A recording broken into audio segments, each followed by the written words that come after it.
Welcome back to the QORcast. Today, we have another interesting gaming debate to be had.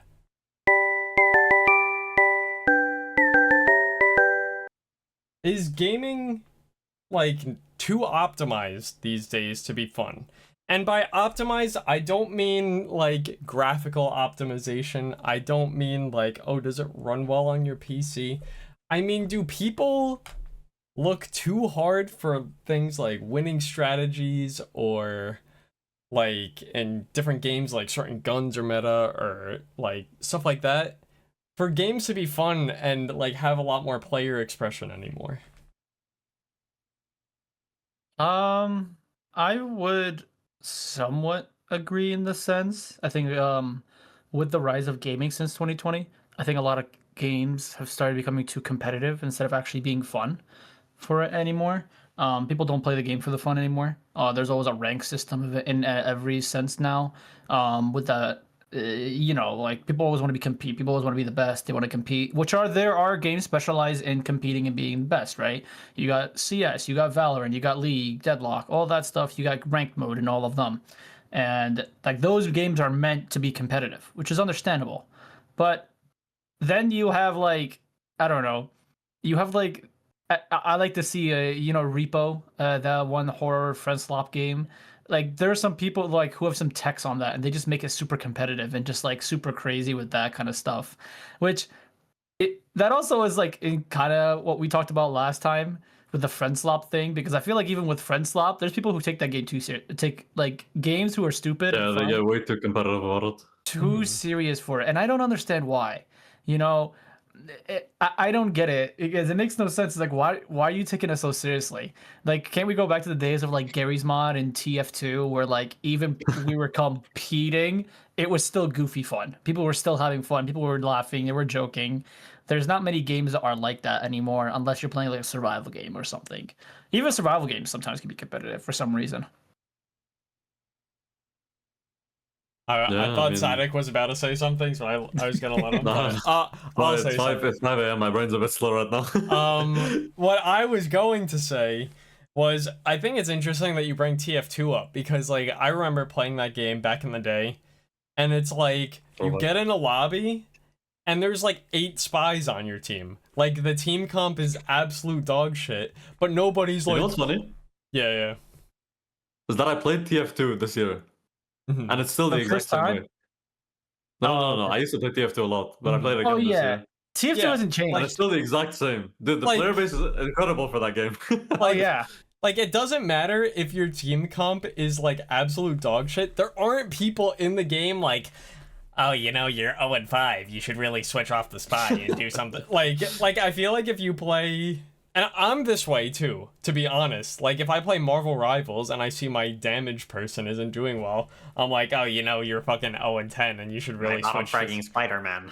No, that's literally me. And I'm part of the problem, and I'm willing to admit it. I fucking suck. I'm awful. But I sure that's a product of my mental instability as a gamer, but also I feel stuff didn't used to be this way. I grew up playing games like Halo or Call of Duty and stuff, and of course there were meta weapons, but it was the games were kind of designed that way. So the sniper rifle or the needler in Halo, right? They're kind of just made that if you pick them up they're busted. So technically I guess it's a meta weapon, but I don't think you'd really say it's a meta weapon, or in Call of Duty. Those games. What arena shooters and stuff? No, the whole meta weapon concept. Mm-hmm. And what? Yeah, way? I mean, I don't understand it either. The whole Call of Duty, I feel like you could just get kills and you get a nuke with any gun. It just really depends on how much. Well, I feel like it used to be that way. My next point was gonna be I don't know. My favorite Call of Duty of all time is Modern Warfare 2 2009, where everyone was using noob tubes, and that was the meta. But you could do whatever. That's a game where everything was busted, so it almost didn't really matter. But noob tubes and stuff were rampant. But then the last Call of Duty I really played was Modern Warfare 2019, and then I remember the game came out and I bought it. and I played multiplayer, and then the next day on Twitter I saw like a tweet like, this is the most optimal build to level up fast or whatever, and it was like some M4 with like the craziest attachments of all time on it. And then suddenly every single game you play in, you look at the kill feed and it's all the fucking M4, and it's like, oh, I wonder what they're doing. Like, you know, I also weird. This kind of like brings up to the point. You know who I do blame? I do blame streamers for this in a way. They have a blame in this also. I will have to say. I feel like because back then streaming wasn't that crazy. It was YouTube, right? It was just mostly YouTubers. Yeah. And even when they were posting like crazy, like, you know, I dropped 30 kills in this one match, people were still like not as toxic when it came to the meta stuff, right? They were still playing, they were still out there just to have fun, right? But I feel like ever since streaming has kind of like really grew and really exploded over the years, they kind of just fostered a type of mentality where if you're not the best, if you're not locked in, if you're not super serious all the time, it's just like you're not doing good. And like they take like these sweaty, like I don't mind you being sweaty and trying to have fun and try to be good, but it's also like the toxicity that comes with it also. And I feel like streamers kind of highlighted that in the sense because when we grew up with YouTube, even when the sweaty competitive YouTubers were posting stuff, it was never this bad. Never this bad. So I do have to say streaming has a very big emphasis on it, and I also do think TikTok also has an emphasis on it also with the short form content, but I definitely think streaming as a whole was really a big one, right? I feel like now you can't play like golf with friends. Like I got some people like we played the games, we'll play with randoms, and there's some people that get pissed off. Battle golf, yeah, battle golf. Over battle golf? Oh my god, really? Dude, you get oh my god, like we people. figured out, like, and it's disgusting. Like, we're direct products of this topic. We, within, like, I don't know, we played that game, like, every day for, like, a week when it came out, and by the end, we're like, okay, we know what items are good, and if you get a bad item, exactly how to use it to get maximum, like, we actually figured out the meta of that game in a week.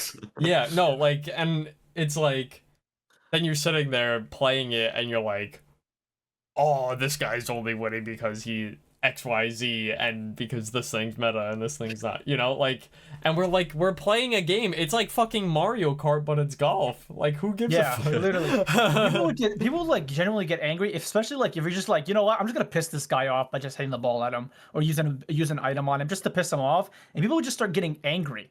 And it's not like a joking thing, right? Like I don't mind it. Like if you're just like gonna attack somebody, because again it's a fun game, there's no rank, there's no reason to get mad, but like it's also like the product of people forgot how to actually like enjoy gaming, right? I think I saw a TikTok of this, right, where it said that like people who only play multiplayer and like don't enjoy at least single player or story driven games don't really like gaming. And I kind of see that in the sense because it's really hard, because again video games started as a story game. A lot of the video games are very story based. Like the most popular games you can ever think of, the most cultivating culture shock thing, like that cultivated everything in gaming, started with story driven games. And I feel like not enough people also play that. People just only play multiplayer games. There is not like nobody plays BioShock. Like you'll see people who never played BioShock, Dishonored, like Halo, maybe story mode. This guy over here. Yeah, man. Like you got to get into that, man. I don't know why. Yeah, I've played single player games. It's not those ones. Yeah, but I'm giving those as an example. I'm not saying you should. Yeah, I'm giving them as an example. But like, there's some people who just like don't play single player games at all, and it's like I don't get it. Just like I don't get why. Like there's like people who never played single player games. They've only played Fortnite. They've only played Call of Duty. They've only played like all that stuff. Yeah, if you want to call Call of Duty story mode, but sure, you're really playing it for the multiplayer. But I feel like that's also another byproduct of why people are so toxic when it comes to fun games. People don't know how to have fun, and people don't know how to just enjoy the time. I think that's also like a massive issue with it. I mean, hey, I feel like people's attention span has gone down over time. They're not like willing to put up with the story. They just want to like, you know, get their little dose of dopamine shooting people and like they're just happy, you know. Or like the instant like reward cycle of finish game, rank go up or down, like the instant kind of gratification of it, where because if you really think about it, right, if you play a game for like if a competitive game on average lasts about 30 to 40 minutes, right? On average. If you just put that much time, like once a day, into a story mode, you could beat the story. You could beat the story in about what, 2 weeks, depending on what story you're playing and what game, a single player game you play. I feel like if people just did that, like, hey, I'm gonna put in like an hour of my time in just the one single player game and just play it, and then just enjoy it, and then after that, just go in the next day and just do it. I feel like if people just did that, slowly and surely, people will start enjoying single player games. And of course, not every single player game is for everyone, right? Like, there's some games that like I probably didn't like, and there's some the games that people don't like that I like. You know, it's everyone's different. I do agree that's also bounces off the topic of TikTok. I think TikTok has also kind of ruined single player games, in my opinion. People stopped playing it for the most part. And that is also like my thing. So I feel like maybe people should play it as single player games. Maybe that should be a good chance of it, because again, it builds character. Like, there's some single player games that I've played that genuinely changed my perspectives on like everything I see in gaming, right? Like expectations on gaming and what I expect from it. Like Expedition 33 was one of them recently, where it was just like a genuine 10 out of 10 game. Like, perfect story, like just beautiful gameplay. The design is amazing. It changed a little bit of the turn-based system, where it's not just you go, I go, you go, I go. It's like, okay, it's interactive also when it comes to the turn-based games. So I think there's standards that people haven't met and haven't experienced yet, and they're just kind of, their expectation, their comfortability is kind of on the bottom. If your fucking only like gaming experience is Fortnite and Valorant or something, maybe that's probably part of the problem. But it's also definitely a product though of like, see, now I know I'm not old, but like when I say stuff like this and I realize that people haven't experienced it, I feel like I'm old. But like when we were growing up with video games, like Xbox Live was like a new thing.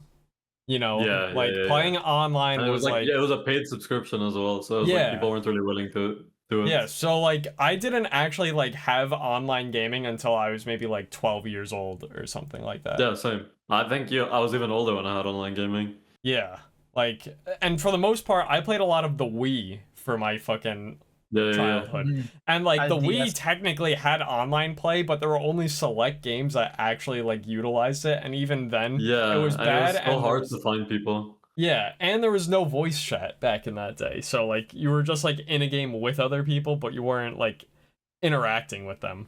So I feel like it's definitely just different that, you know, the kids who were like 9-10 years old, they grew up playing like Fortnite is like their first game that they fell in love with or something, instead of, yeah, like you were saying, on us like single player games. But now there's not really as much an incentive to play single player games, especially because if you're a kid and your parents aren't gonna buy you games all the time, like you're just gonna play Fortnite because it's free, or you're gonna play Valorant because it's free, or I feel like young people don't really play League of Legends that much, but like League of Legends because it's free, or CS because it's free. I mean, we kind of talked about this the last time, so I don't want to just make it our free games ruining everything. But I think like it's just the nature of free games, are like all the popular free games aside from Roblox are just competitive games. So it just nurtures this like it's not always toxic. Like being competitive doesn't mean being toxic, right? But like, yeah, how Ennis said before, that like a lot of the streamers kind of also nurture that kind of toxic environment along with the competitive nature of it. So yeah, I think also it's just like, it's not even kids. Like if it's kids like that haven't played story games like that, I'm not gonna. It's not towards them, right? It's towards the adults.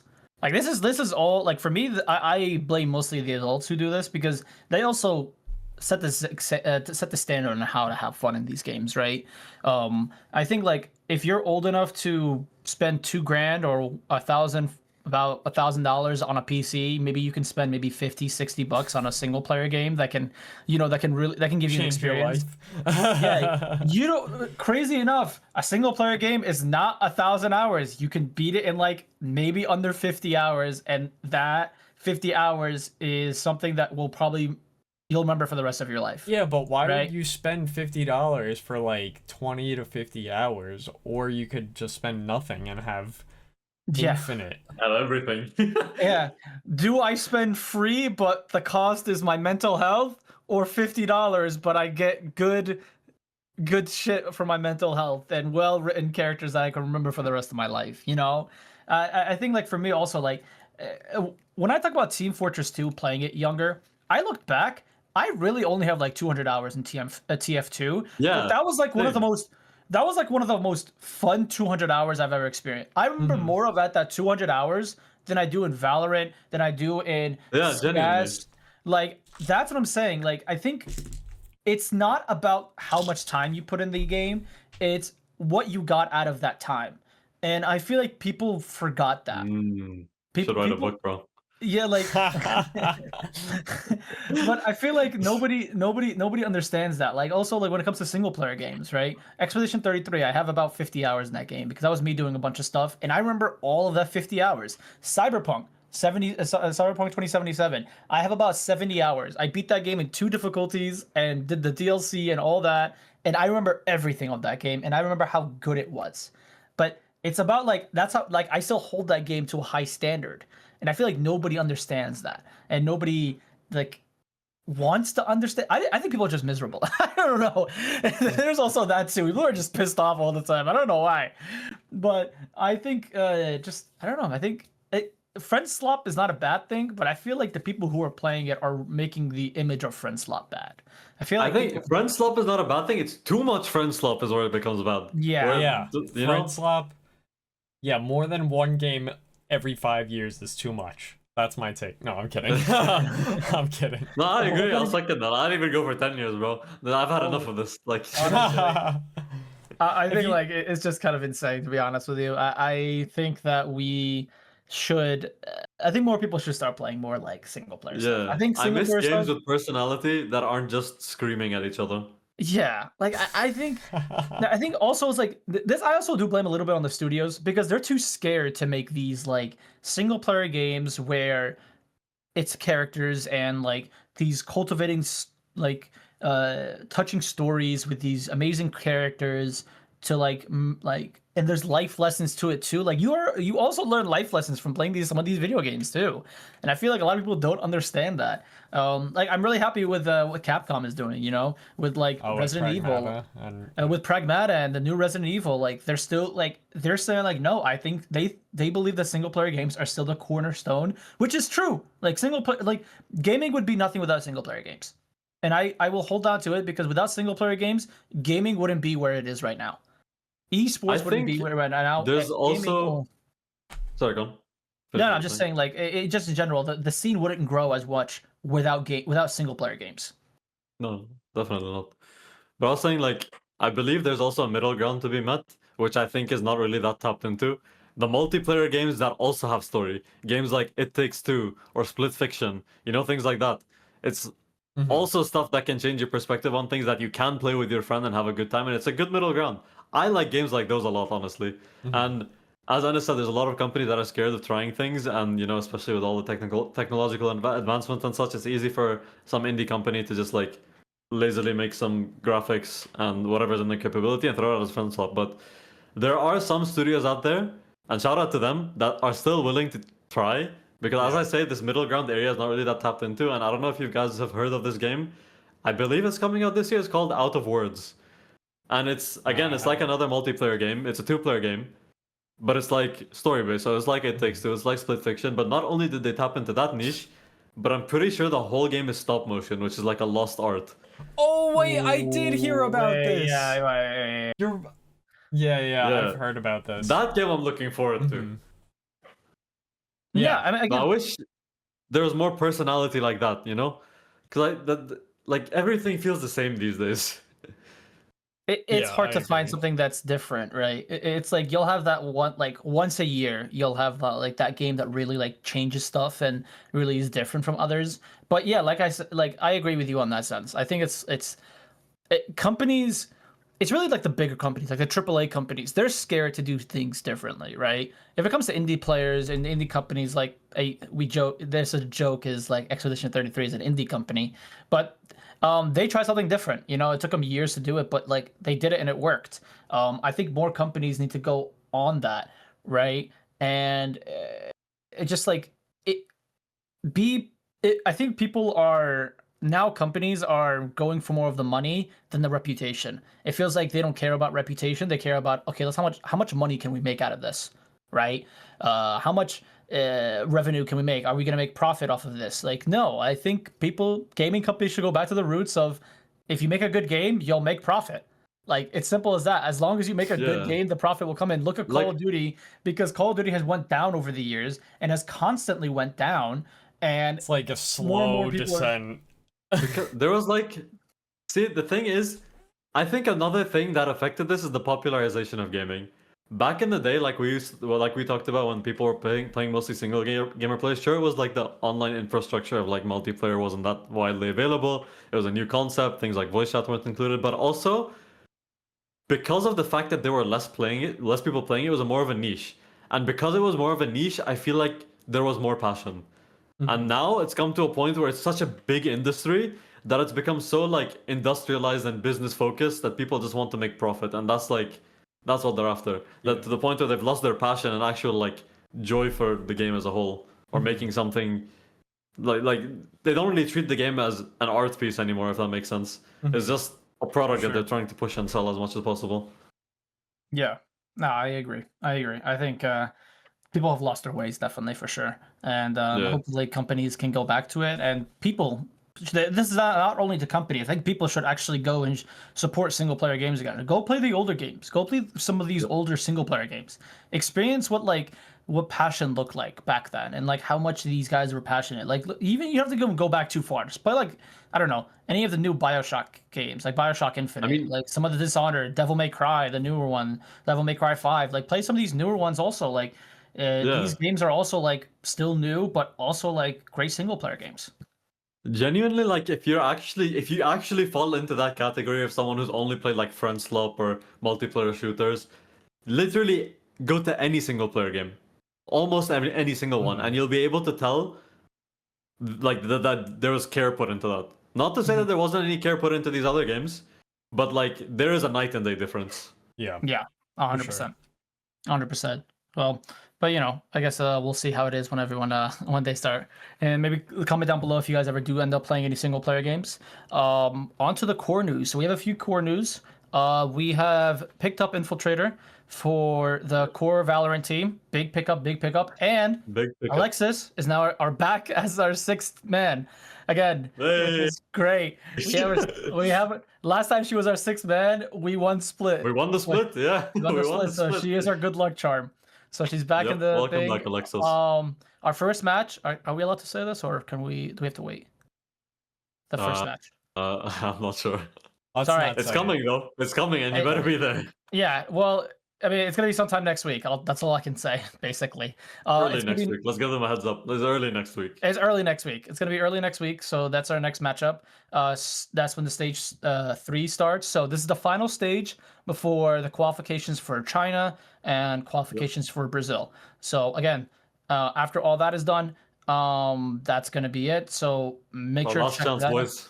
Last chance. Also, team effort. We all need to be locked in. We need to all be locked in. We will make it to China. Yeah. Also, we are hosting a pre-Evo event. So if any of you guys know, for Evo Vegas in June 25th, the 25th of June, we are hosting a pre-Evo event. It's Street Fighter and Tekken. We had it last year. All the top Tekken pros and literally all the Tekken pros went to it. It's happening. I was gonna say, this is the first year we're doing Street Fighter. This is the first year we're doing Street Fighter, but we had Tekken last year. Yeah. So, you know, we're doing both this year. I don't know how, but we are gonna do it this year. It's gonna be a pretty big bracket. So with that, it's gonna be pretty interesting. And we get to see how it is. So we're gonna be on that one. Also, yeah, me and Danny are also going to be there, by the way. So we're going to be there from the we're going to be there all weekend. or all week basically. So you can, if you check us out over there, let us know, and we're gonna be there. That's it for all the core news for the most part. Just make sure to check us out. Anything you want to know, we're on QOR Gaming on Twitter, so check us out over there and let us know if you need anything. Your taxes needs to be done. If you know how to do any math homework, just let us know. We might not be able to help you, but we will. We will take we'll be here for you. We'll be here for you. Just shoot us a DM. But thank you guys for watching. I appreciate it. Check out the core shop. Code QORcast at checkout. 10% off. QORcast at checkout. QORcast at checkout. QORgaming.com/shop. And thank you guys for watching. And bye-bye.